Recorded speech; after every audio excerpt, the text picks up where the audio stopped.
오늘도 눈을 뜨게 하시고 또 먹을 수 있게 하시고 내 발로 걸을 수 있게 하시고 또 말할 수 있게 하시고 들을 수 있게 하시고 볼 수 있게 하시는 하나님께 감사드립니다.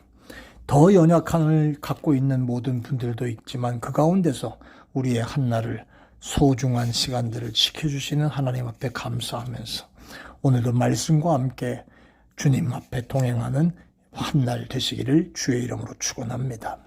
오늘은 요한복음 1장 47절로부터 51절에 나오는 말씀 속에 우리 예수님이 칭찬하시고 진행하셨던 사람에 대한 이야기를 살펴보면서 예수님이 칭찬하신 사람은 어떤 사람이고 예수님이 저주하신 사람은 어떤 사람일까?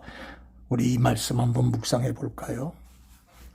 예수님께서 세상에 계실 때 많은 사람과 만나셨어요. 특별히 칭찬하신 사람도 있고요. 특별히 저주하고 미워하신 사람도 있었습니다. 예수님같이 사랑이 많고 인자하신 분이 어디 있습니까? 그런데 자신을 십자가에 못 박아 죽이기까지 하던 그 무리들을 위하여 저들이 알지 못해 그러니 저들의 죄를 용서해 달라고 기도하신 사랑의 주님이신데 예수님답지 않게 아주 격분하여 저주한 사람들도 있다는 거예요. 예수님이 칭찬한 사람은 어떤 사람일까요? 오늘 본문에 나오는 나다나엘 같은 사람이 바로 그런 사람이에요. 어떤 사람? 예수님이 칭찬한 사람은 믿음이 좋은 사람과 진실한 사람입니다. 빌립이 나다나엘에게 성경에 예민한 메시아를 만났다고 소개하고 예수님께로 왔을 때 예수님이 대뜸 보라, 이는 한 이스라엘 사람이라 그 속에 간사한 것이 없구나. 중심을 꿰뚫어서 보고 말씀하셨습니다. 이 말씀의 앞뒤를 살펴보면요. 예수님은 나다나엘을 무척 관심 있게 보시고 사랑하시고 칭찬하셨던 것을 보게 됩니다. 보라, 참 이스라엘 사람이다. 그 속에 간사함이 없다. 이건 보통 칭찬이 아닙니다. 사랑하는 여러분, 하나님은 지금도 거짓과 외식이 없고 간사가 없는 진실한 사람을 칭찬하십니다. 그 사람을 찾으시고 그 사람에게 맡기시고 그 사람을 통해서 당신의 일을 해가신다고 하는 사실입니다. 주인은 자기가 믿을 수 있는 사람에게 중요한 창고 열쇠, 금고 열쇠를 맡길 수 있지만 거짓된 인간에게는 아무리 재주가 좋고 학벌이 좋고 인물이 잘났어도 중요한 물건, 비밀 서류 이런 거 맡기지 않지 않습니까?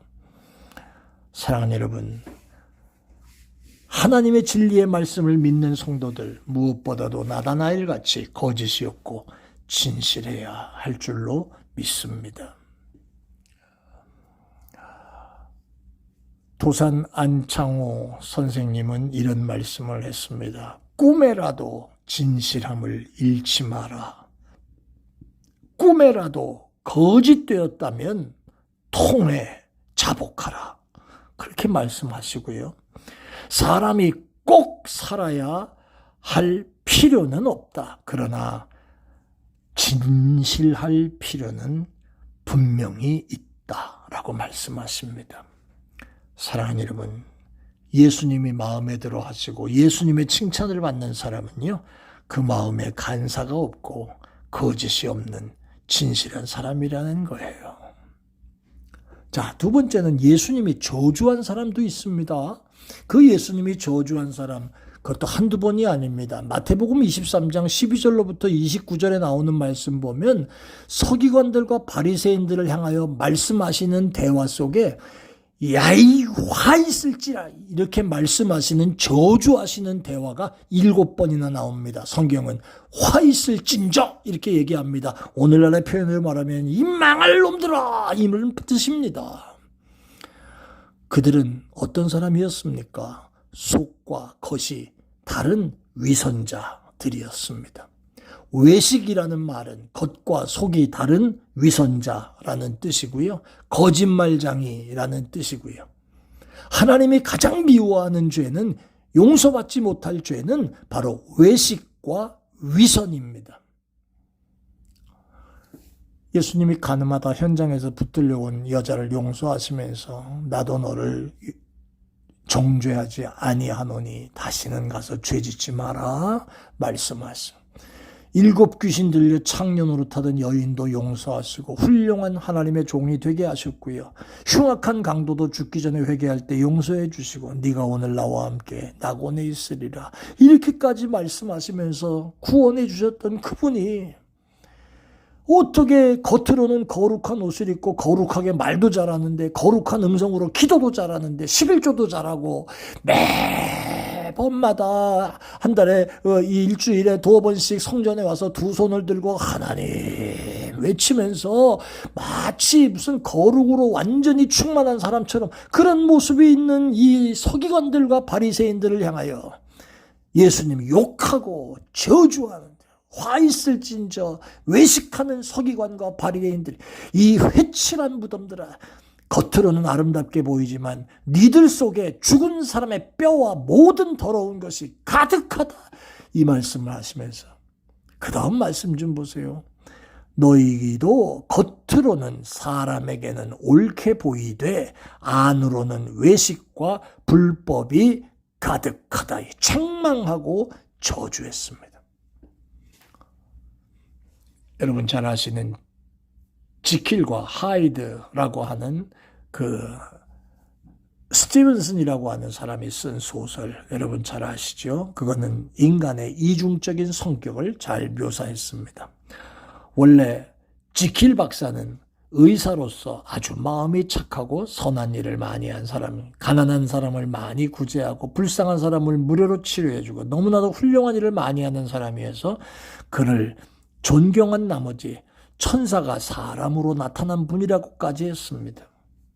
그런데 그 동네에 밤마다 끔찍한 살인사건이 일어나 강간, 방화, 도둑, 소녀유괴 끔찍스러운 일이 일어나고 있는데 나중에 범인이 체포된 걸 다음에 보고 보니까 바로 그 천사 같다고 하던 지킬 박사였습니다. 여러분, 이 지킬 박사가 약을 먹고 밤마다 하이드라는 이름으로 가장하여 이 끔찍한 일들을 저질렀다는 겁니다. 그렇습니다. 누구나 사람은 지킬 박사일 수도 있고 지킬 박사에서 괴물 하이드로 바뀔 수 있는 요소를 가지고 있다는 거예요. 누가 이렇게 만듭니까? 거짓의 아비 마귀가 우리의 생각과 마음을 지배하면 하이드 같은 존재가 되고요. 성령과 진리의 지배를 받으면 지킬 박사같이 되는 거예요. 뭐 말이 다른 게 없습니다. 마태복음 5장 18절에 마음이 청결한 자가 복이 있는데 저희가 하나님을 볼 것이다. 이 말씀에서 청결이라는 말은 헬라어로 카타로스라는 말인데 순수하고 단순하고 위선이 없고 이런 뜻입니다. 나는 예수님 앞에 어떤 사람일까요? 그건 여러분이 대답하실 수 있겠지요. 여러분은 지킬 박사처럼 보이는 하이드를 갖고 있는 이중인격의 신앙인들을 그거 아닙니까? 그렇다면 감사합니다. 예수님은 칭찬하는 사람, 간사함과 거짓이 없는 진실한 사람, 저주하는 사람은 외식하는 자, 거짓된 위선자, 겉과 속이 다른 사람. 여러분은 하나님 앞에 어떤 사람 되시기를 원하십니까? 주님의 칭찬과 저주, 여러분은 어떤 것을 받을 사람입니까? 오늘 이 말씀을 통해서 우리 자신을 한번 생각해 보십시다. 주님, 나는 어떤 사람입니까? 내 안에 위선자의 모습으로 주님을 섬기는 이런 엉터리 같은 인생 아닙니까? 이 모습을 불쌍히 여겨 주옵소서. 감사합니다. 예수님 이름으로 기도합니다. 아멘. 고맙습니다.